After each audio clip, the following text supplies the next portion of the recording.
So, you know what I tell my students? I tell them that the child has no ego issues. We have ego issues, but I have a solution for that. So, what I do, I write the word ego on the board, EGO, and I convert the O into G. So, the ego becomes egg. So, I tell them, convert this ego into an egg and break it. In a learning situation, forget about your ego. We are all language learners. There is no good or bad learner. We are all learners. We are all the same. We all make mistakes. Leave your ego outside your class and enjoy it. And some learners do that. They manage to break or convert ego into an egg and break it the way you did.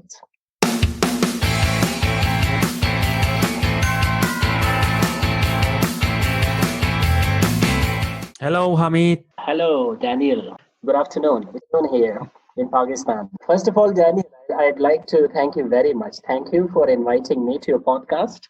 It's a real honor. I'm excited to be on your podcast.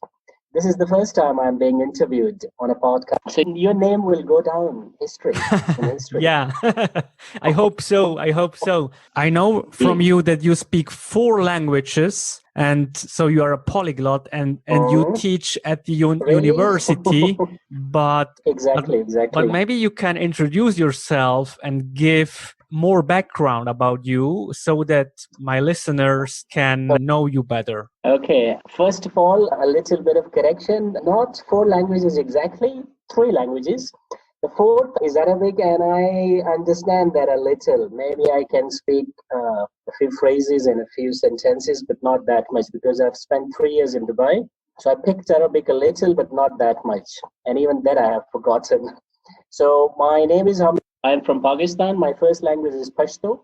Pashto is my first language. I know Urdu as well, which is the national language of Pakistan. And of course, I know English a little bit. So I can speak 3 languages, yes. Yes, And but you say you can speak English a little bit, but that is not quite true. I mean, you teach English, right? okay. Because I know, like maybe like any other language, English language is a sea, and I'm just to swim. I have just begun to swim, I would say. So I still think I'm more a learner than a teacher. And my language learning journey spans 2 centuries. Will you believe that? Nice. Yes, 2 centuries, because I started learning English properly in late 90s, last century, and I'm still learning English. So it's a century, it's a journey of 2 centuries. So I think I'm a very lucky learner. I've been a blessed learner. And the reason for that is I'm not a talented language learner. I'm not smart. It's just I've been lucky. And what do I mean by lucky? Lucky means because I got very good teachers along the way. Like I remember when I was in ninth grade, so we had a very good English teacher, and that teacher was a polyglot. He spoke, if I'm not wrong, 7 languages. Oh, yeah. So, yes, and he would compare languages. He would teach us English, and then he would compare different things in Persian, in Arabic, in Urdu. I think his first language was Hinko. So he would compare these different languages from different aspects. And I would notice that. I would say, I said, one day I said to myself, this language thingy is so interesting. There are different things that we have, things we have in one language, maybe we don't have that in another language. We have one vocabulary or one idea in one language, we don't have it in another language. So he would compare these languages with one another, and I love that. And the other thing was that he taught us basic grammar. So though I learned it late, but I learned it very well. So he taught us this basic that so well. And what he would do, he would relate language learning to real life. And I started doing that as well. There was this contrast in my classes between maths class and between language classes. I struggled to relate maths to real life because it was a lot theoretical for me. But as far as language learning was concerned, I would easily relate it to life. For example, at that very time, late 90s, in Pakistan, we love cricket. So I started watching cricket, and I would pay special attention to cricket commentary. So whenever I would pay attention, so I had learned tenses and a few things about the English grammar. And when I started watching cricket, so the cricket commentator would be using more or less the same tense. He runs, he takes another run, or he catches the ball. So there were these kind of sentences by the cricket commentators, and I would notice, okay, I thought this grammar is not that useful, but see, this commentator is using the same tense, and he's using this expression. Oh, yes, our teacher told us about this. So I made that connection, and this is how I grew interested in English and in language as opposed to maths. Yeah. So I'm not saying my maths teacher was not good, but I struggled to relate maths to real life. I easily did that in the case of English. I see. And from there onward. So can we say that, so this teacher, in a way, he sparkled your passion for languages, right? Yes, exactly. He kindled that, or he aroused that interest in me. So once I did my master's in 2002, I remember I went to Dubai. I taught there for 3 years. And after coming back from Dubai, when he was teaching us, he was old, probably in his 50s. So after maybe 15 years, I went to see him and thanked him.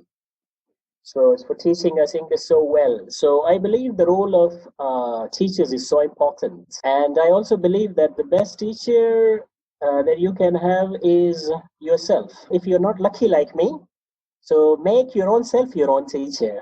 Yeah. Don't wait for a good teacher to arrive in your life and start teaching you. I was lucky, as I told you, I was a blessed learner.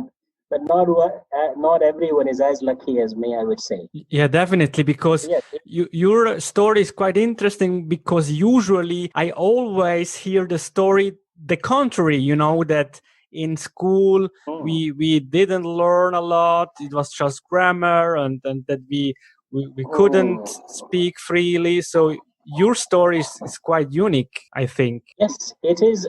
Even in our classes, the teacher that I'm talking about, he taught us through grammar translation method. It was a technique is still used in many countries, but he taught us so well that I learned the basic grammar, and then I got exposed to the cricket commentary, and I started relating that what I had learnt in classes to that commentary. And another good thing that happened to me was I did masters and I went to Dubai. So it's English everywhere in Dubai, and I got exposed to a lot of English in Dubai. So I kind of practiced all that I had learned in Dubai. I spent there 3 years, and that gave me a good opportunity to, polish my language skills. Yes, in my case, his teaching did help me. Yes, this is really cool. How did you become an English teacher? Because of the same teacher. Yes, because I told you I was struggling in maths. So after 2 years, after 3 years from like when I finished my school, so I did, when I finished with the 12th grade, I decided to study English as a subject. So I took it up as my subject, as a major, and I studied it for 2 years from 1998 to 2000. And then I did masters in 2000, 2002. Yes, 2 years masters in Pakistan. So after masters in English, most of students, graduates become English teachers. But even before masters, I had decided to become an English teacher, and credit again goes to that teacher. So I did masters, went to Dubai. I taught there for 3 years. I came back, and now I'm teaching at the National University of Modern Languages. I, of course, teach English there, and this university specializes in teaching about 30 languages. Daniel, what's your first language? My first language is Swiss German. We teach as well. You teach if you want to German or Swiss German? I don't know about that, but we have a German department in our university. Okay. We have a German department. This is cool. Yes. So we are a language university, and I teach English there. So I've been teaching English there for the past 9 years. So I teach reading, speaking, writing, listening. Yes, all sort of stuff. So the people or the students that come there, they already have a certain level of English, right? Yes. Maybe C or B2? No, I'm not familiar with that kind of grading. Yeah. We have our own levels. We call it foundation. The foundation level is like equivalent to beginner, elementary, or maybe pre-intermediate. Then we have diploma level, certificate level. Certificate level is like intermediate. And then we have diploma. So diploma is like upper intermediate, intermediate. And then we have advanced students. So we have 4 levels of students. And the prerequisite for that is, in Pakistan, we call it matric, the 10th grade. So you must have the matric certificate to get into this program. And once you do that 10th grade, so you have been exposed to quite a lot of English. So yes, our students are not that bad. Yes, they're good at English. But still, there are different levels, and we give them a written test, we interview them, and then we place them in different groups. Okay. And if you are interested, so what I do, we teach them for a semester, and whatever skill I'm given, for example, if I'm given listening, speaking, reading, writing, so for the first 1 week, I don't teach them the course or the syllabus. I give them general lectures about language learning. Oh, that is cool. So it's, again, what I have learned for the past 20 or maybe 30 years, I would say, as a language learner. So I can share these tips with you if you're interested. Yes, I am very, very interested in those tips and tricks and methods. Okay, fine. So I have jotted down these tips, and I'll be enumerating them one by one, and I'll be pausing a little, and I would like you to comment on these. Yes. Okay. So what I do when I get a new group of students, on the very first day after the introduction, I ask them a question, and the question is, language learning falls into 2 categories, let's say, first language learning and second language learning. First language learning and second language learning by adults like you and me. So, Daniel, which group is more successful as a language learner? First language learning by children or second language learning by adults? Which is more successful? Well, yes, who are more successful? The children. The children. When they learn their first. Definitely the children, because they are exposed to the language as much as possible. We'll come to the reasons later. Yes, first we need to establish this, that children are more successful than us as language learners. Adults are not. Adults are successful, they do well, but not as good as the children. So then I asked my students, why is it? When you were children, you learned a language effortlessly, so successfully. Maybe we don't even remember how we learned that language, but now we are the same children. We are struggling to learn English or maybe any other second language. So I tell my students there are a few reasons for that, or maybe secrets to a child's language learning process. Dig deep into this process, the child's first language process, and try to know why children are more successful than us. So we, in class, we have more time. Here we don't have that much time, so I'll just quickly start discussing those tips or points or tricks, as you said. So I tell them, whenever a child is born, so in language, the child starts listening first, and then the child starts speaking, and then the child starts reading, and then the child starts reading when he or she goes to school, for example. And this is the pattern that children follow all over the world. They start with listening, then speaking, and then reading, and then writing. So we can say that listening first, speaking second, reading third, writing. But in the case of adults, what do adults do? Generally speaking, adults starts with reading and writing, and that's it. And they think that's language. Maybe it's because of the school that they go to. The school is to blame as well, or maybe the education system for that matter. So children are exposed to, or children do listening, speaking, reading, and writing. We adults do writing only. So it means we miss 2 important steps, or 2 important skills. And if we see, language is basically listening and speaking, and reading and writing is the photocopy. This is what I tell my students. Language is basically listening and speaking. We learn to listen first and then speak first. But adult learners, they read and write only. So we are missing point is, if you want to be a successful language learner, you should learn this language like a child. You should listen, you should speak, you should read, and you should write. Because if you listen, if you learn a language with reading and writing only, so it's like you're learning driving with the reverse gear. Yeah, I see. Or for the that is great. gear. It's like you're learning a language, but you're not going forward, you're going backwards. So of course, if you want to go forward, you should start listening and speaking. So that's the first tip that I give them, that in order to be a successful language learner, we should start listening and we should start speaking. Of course, the students are not to blame, because we start learning in schools, and in school there is no listening and no speaking, unfortunately, schools in Pakistan. In some schools, yes, now we have the listening and speaking, but in most schools, or maybe, what about the situation in your country when you learn English? Do you have listening and speaking in schools? Not that much. It takes only a little part in the journey. Exactly.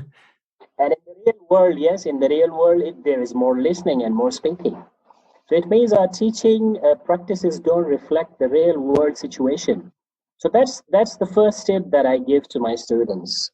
So if you want to comment on it, you can. Yes, if not, I can. I have a question. First off, I want to say, yes, it makes completely sense to me. And I understand schools in a way, because it is difficult to process it. Let's say the people are going to speak a lot. It's too difficult for the teachers to correct them or to give grades, you know. And I wanted to ask you, what would you recommend when it comes to speaking? Is it important to speak to native English speakers, or doesn't it matter if it's a native speaker or a non-native speaker? In my case, it doesn't matter. What matters is you should enjoy the process. You should speak about things that you like, and you should speak to the person you're comfortable with. We don't have native speakers everywhere all over the world. Like in Pakistan, for example, there are not many native speakers of English. So if you keep waiting for a native speaker to arrive and then you start speaking to the native speaker, you'll grow old. Yeah. So yes, you have to be realistic. Yes, if there is a native speaker around you and somehow you could talk to him or her, fine. If not, yes, you are not a native speaker of English. I am not, and here we are speaking English. So if I had, yes, so this is what the situation is in, these days English is spoken by non-native speakers more than by native speakers. Right, yes. More non-native speakers of English on everyday basis are using English than native speakers. So most probably the partner you get, or the person you get to speak to, will be a non-native speaker. You'll be lucky if you speak to someone who knows more than you, and in that way maybe can correct you, or maybe he or she could be a good model for you, or maybe you'll learn a thing or two from him or her. But yes, anyone, you can talk to anyone. And do your students listen to this tip? I mean, do they say, okay, then we will train ourselves and we will speak more often? Or do they listen to you? They don't listen to me. They're very bad students. No, I'm joking. I don't believe you. No, they do. They do. And another thing is, students are students. What I do is I make them listen to different things. As a teacher, you have to maybe force them or make them, or maybe, but we listening as one of our subjects, as one of our skills in our university. So whenever, for example, we get an intermediate student, let's say, so an intermediate student is placed in an intermediate class. So he or she'll have to study 3 or 4 skills every day. It's listening, speaking, reading, and writing. In some cases as well, pronunciation as well, in some cases grammar as well. So yes, most students start listening if they start following my advice or any other teacher's advice. Yes, they do listen, and the other thing is we make them listen to different things. Right. Okay, can I move to the next Yes, point? please. Yes. Okay. So this would tell them on day one or day two that if you want to be successful language learners, you should learn English like a child. The child listens, speaks, reads, and writes. Okay, another thing is when a child learns a language, so he or she picks up words first. The first thing maybe a child a word. First, some noises and then a word or two. So we could say that vocabulary is more important than grammar. So in that university situation or academic context, both are important for us. But as a language learner, we could say that vocabulary learning is more important than grammar learning initially. So you should try to learn more and more words and learn grammar at the same time. But don't think or don't say that, oh, till the time I learn all the tenses, all the active voice, passive voice, all the prepositions, I'll start speaking after that. No, don't wait for that. Maybe in 3 months. So that mean you don't speak for 3 months? No. Start as early as you can, learn more and more vocabulary items and use them in your conversation. So try to learn more and more vocabulary initially, and yes, learn grammar at the same time, but prioritize vocabulary over grammar. Prioritize fluency first. In the case of a child, fluency comes first, then accuracy. So I tell my students to follow the same. Try to be fluent first. Accuracy will take care of itself. Of course, you'll try to be accurate, but accuracy will take time. In the meanwhile, try to be fluent. Do you agree? Yes, absolutely. I agree, because it is in the beginning, it is more important to have the vocabulary, because even if you are making errors, let's say not the right tense, but by giving the right vocabulary, your partner, your conversation partner will get the gist of it, will understand you. So that's why it is way more important to enlarge your vocabulary. And in this context, my question to you is, do you mean we should learn vocabulary in context? I mean, when I am seeing something in the newspapers and then I grab, let's say, an expression rather than a unique word, right? Yes, of course, we should learn vocabulary. Like maybe, I'm sure you want to say what could be an effective way to learn vocabulary. My answer is, don't just pick up a dictionary and start memorizing it. A good way, you won't remember the vocabulary items that way. A good way is to read more and more. And of course, listen more and more, as established in the first step. So you read more and more, of course, you will come across vocabulary items, so you learn it in that context.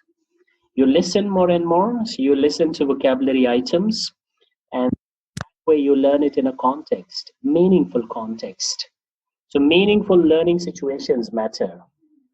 Make it meaningful, of course. And I remember maybe, A.J. Hogue, the American teacher. Yeah, I was listening. I know him. Okay.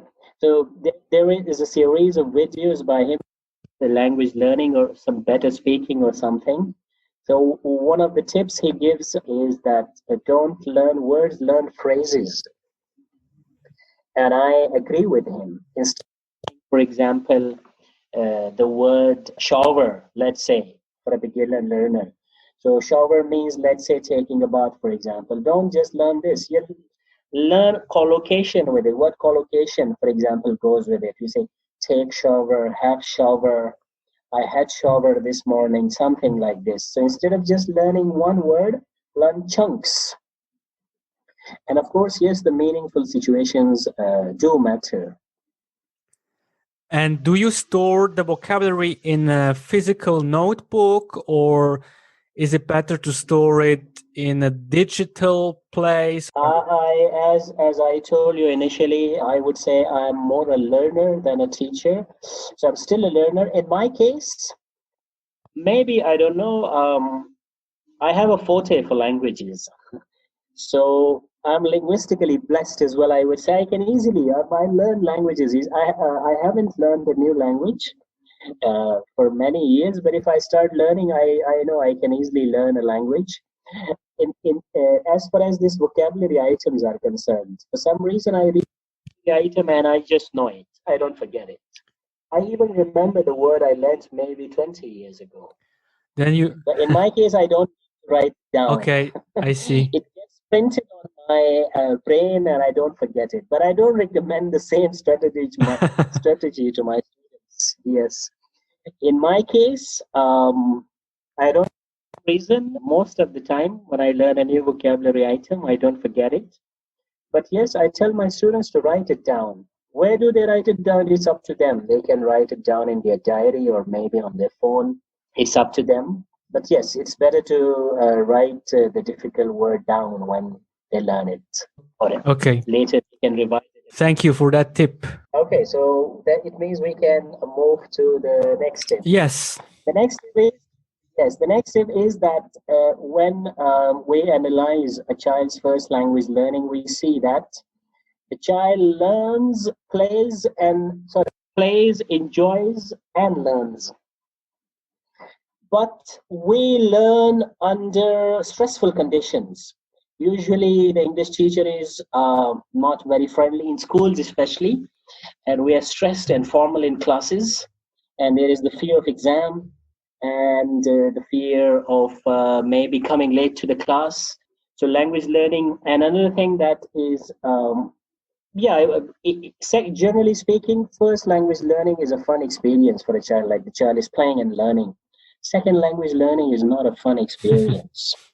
So I tell my students, generally speaking, who is stopping not to learn in an enjoyable way, right?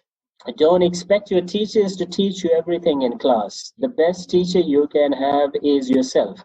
Teach yourself this language. Go home, listen to anything you like, read anything you like, speak about things you like, read, write that you like, learn like the child. The more you learn like a child, the more you enjoy it, the faster you learn.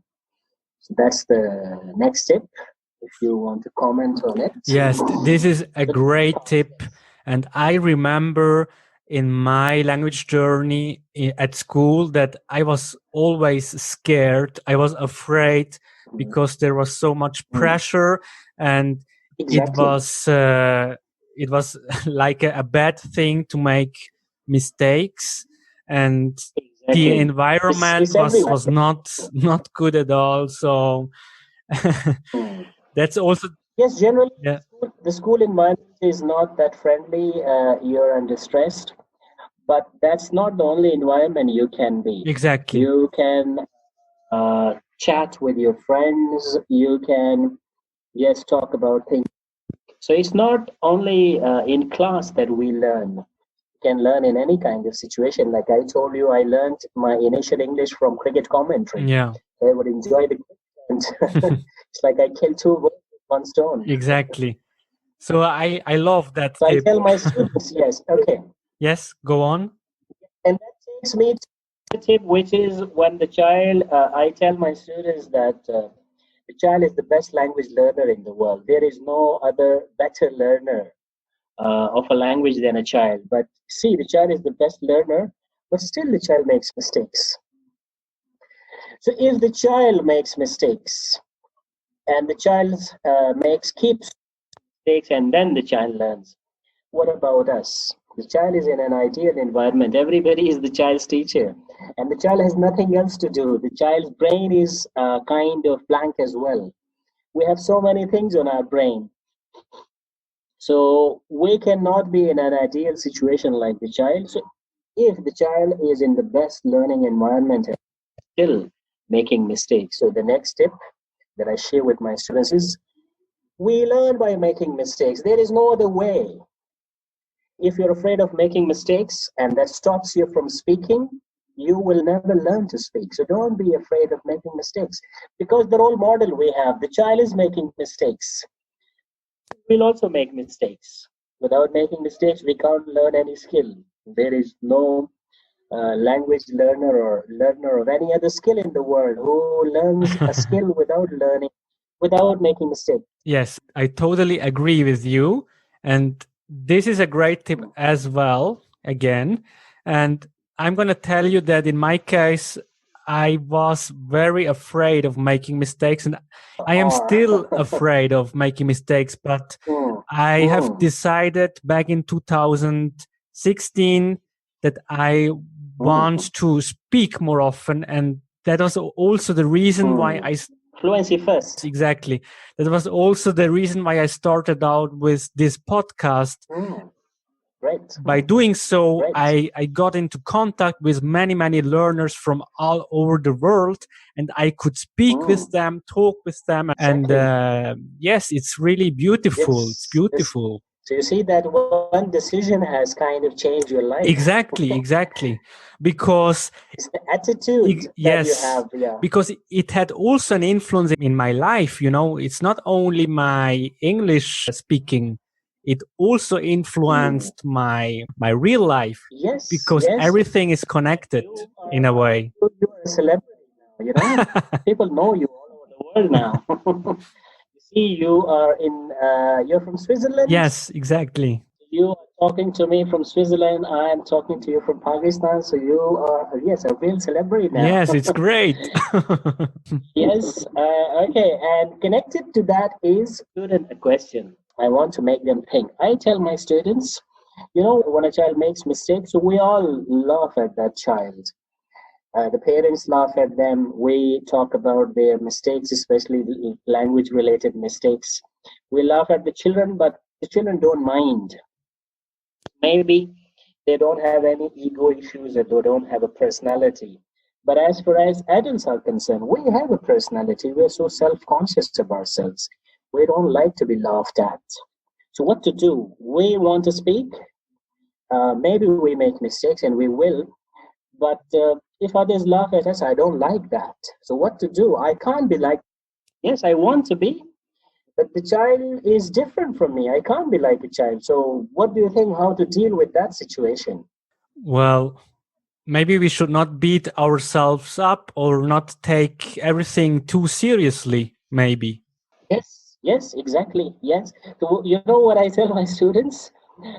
I said to my students, I tell them that the child has no ego issues. We have ego issues, but I have a solution for that.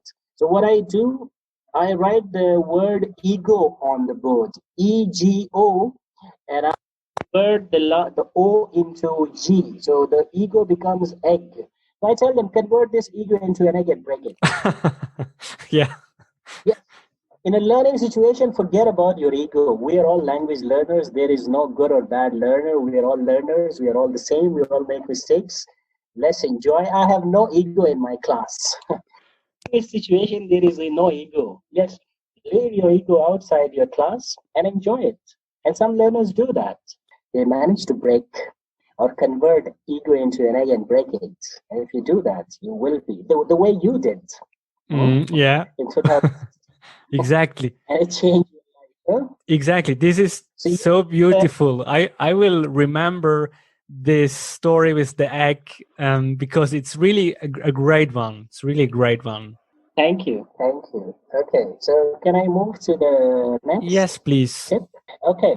And the next thing, maybe I have jotted down these points. Maybe I don't teach them or talk to my students. They're in no particular order. Okay. So next, what I do, I go to the board and I write E and then D. So I tell them that in language class, E comes before D. Yes, in alphabets, D comes before E, but in my class, E comes before D. So Daniel, any idea what E stands for in this situation and what D stands for? Not really, no. Sorry. Okay, E stands for easy and D stands for difficult. What I mean is, for example, I tell my students to read, to write, to listen. Start with something easy first and then move to something difficult. And if you follow this, you will be a better learner. Because initially, when you read something and it's easy and you understand it.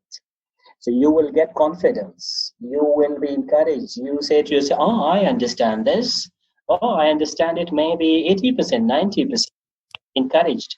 And then you make an effort. You want to move to the next stage. This gives you encouragement, whatever the easy thing is. It's listening or reading. It could be in speaking as well. For example, if I want to do speaking with a friend, so I shouldn't talk about maybe global warming in my first speaking session with my friend.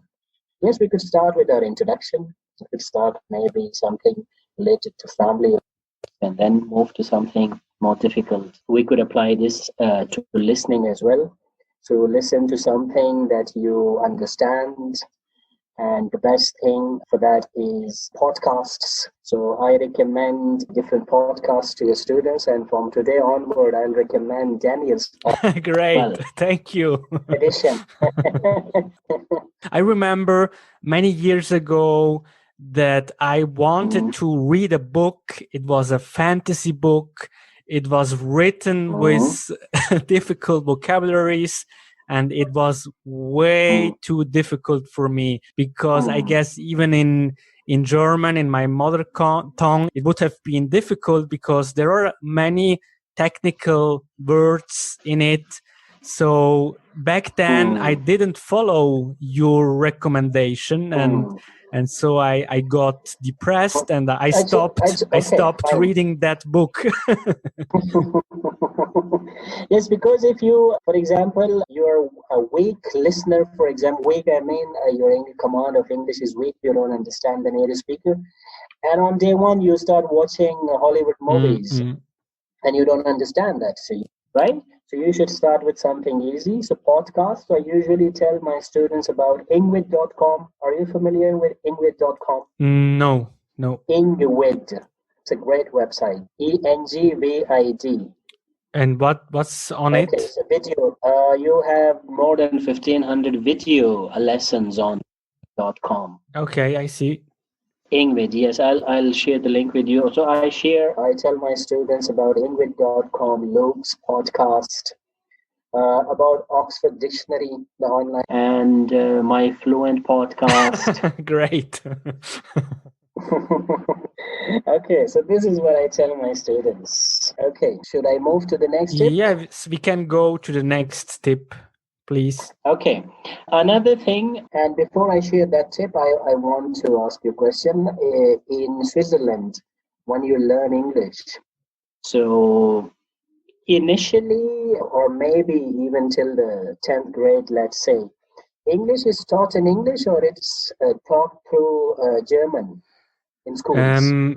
Well, I don't know how it is today, but I had my first lesson when I was 17 years old, and it was in English. So English is taught in English? Yes, it was in English. Mostly? Directly, yes. In Pakistan, most of the initial, or maybe even in colleges as well, learning takes place in Urdu, our national language. So we teach English through, but if we analyze a child's language learning situation, a child learns English in English. A child, when Daniel was a child, he learned German in German, right?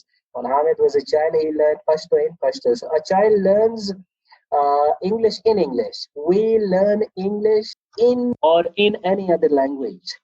So it's like you want to cook something, but you go to the washroom. Yeah. Why did you go to the washroom? Yes. Yes, initially, maybe in initial classes, a little bit of translation is fine. But I'm not for it at advanced levels. So in our university, even if it's the foundation or the beginner students, we don't use any other language. We use English only. English in English. So this is what we force our students. In our classes, 99% of the time it's English. So learn English in English. Yes, that makes sense. And I know that there are a lot of podcasts out there, for example, which teach you many languages, but they are in English, you know, they are in English, but they teach you French, let's say. So it would be wiser to look for a podcast in French that is teaching you French. It teaches French, Yeah. yes. But probably initially that's the right approach, because if I start learning French now, I don't know then bourgeois, I don't know anything in French. So if you start teaching me French, so initially we'll use English. But that shouldn't be the case all the time. Yeah. After maybe some time, we should switch to French and learn French in French. Why I tell our students to do that? Because our students, when they join us, they know English, quite a lot of English. It's that they're not confident, or they don't have any speaking practice, or maybe listening practice, but they can speak. They're patient to be taught further English, or to improve their English further. So in that context, I give them this tip that learn English in English. Okay. This was also a great tip. You have only great tips. Because I'm a great teacher. Thank you. Thank you very much. Okay. And what do I tell my students? Okay. No fear of mistakes, of course, yes. Probably after giving my students all these tips, then I finally ask them a question. I've skipped a few points, but we can talk about that later if need be. Okay. I say to my the child has nothing else to do. The child is playing. The child is at home. Everything is done for the child by his or her parents, by others. As far as adults are, have to do so many things. Most of our students come from other cities to learn English, so we are not that lucky. The children is in an ideal position, ideal environment. Everybody is the child's teacher, but still, the child takes years and years and years to learn his or her first language. So linguists say that at the age of 10, your command of your first language is kind of complete or perfect. So 10 years means 20 semesters. So this child is such a slow learner. It means this child is not a good learner. What do you think? Yeah. I think if the child is a perfect learner, he or she should learn his first language maybe in 1 or 2 semesters, in 1 or 2 years. Yes, it has the perfect environment to learn, and without pressure, or with not a lot of pressure. No fear of exams, yes. No fear of exam, no fear of test, no fear of paying the fee, or maybe accommodation issues, transport issues. But the child is still a slow learner. So what do you think? Why? Yeah, I don't know why. Because it's because language is so big. It's huge. Every language has thousands of vocabulary, and because it is why every language is a complex system. Yeah, exactly.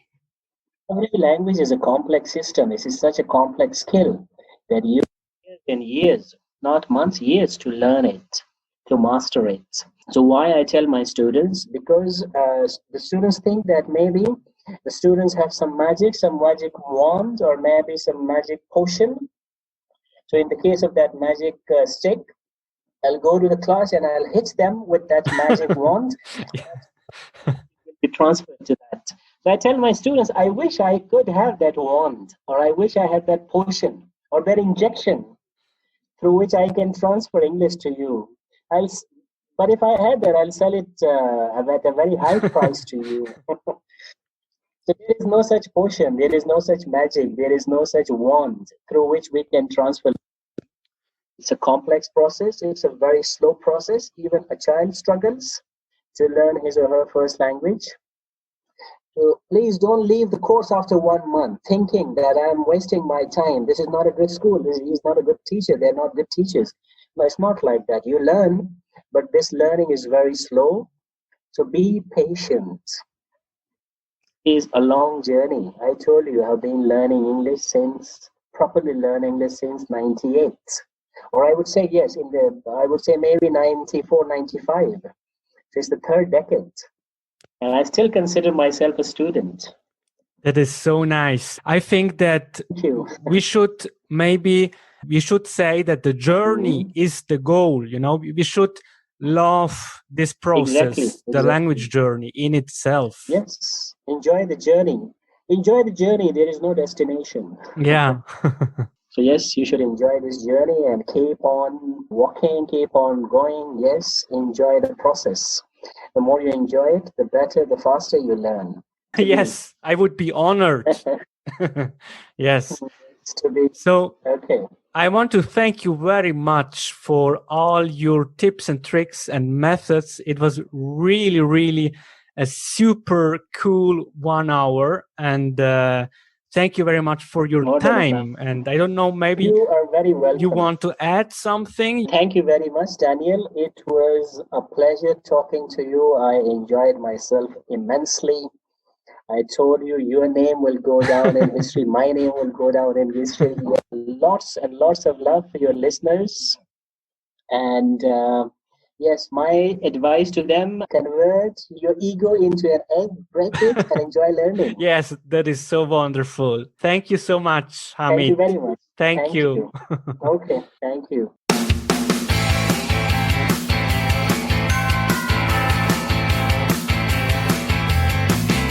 And I will say that I really wish I had Hamid as my English teacher back in school, but this shall be no excuse, because remember guys, you need to be your own teacher, or actually you are your best teacher. And I was indeed having a blast conversing and listening to Hamid, and actually it's so nice of him sharing his wisdom with us. And I could literally listen to him for hours and hours. Unfortunately, Hamid has not a podcast so that we listeners could learn from him even more. Alright, if you want to become part of my Fluent podcast, if you have something to share related to language learning, just drop me a message at myfluentpodcast@gmail.com. But of course, if you just wanna listen to this podcast, it's all good. But don't forget to subscribe in order to listen to all of the interviews and tips and tricks. Thank you very much for listening to my Fluent podcast. The language journey goes on. I am your host, Daniel from Switzerland. Have a good one.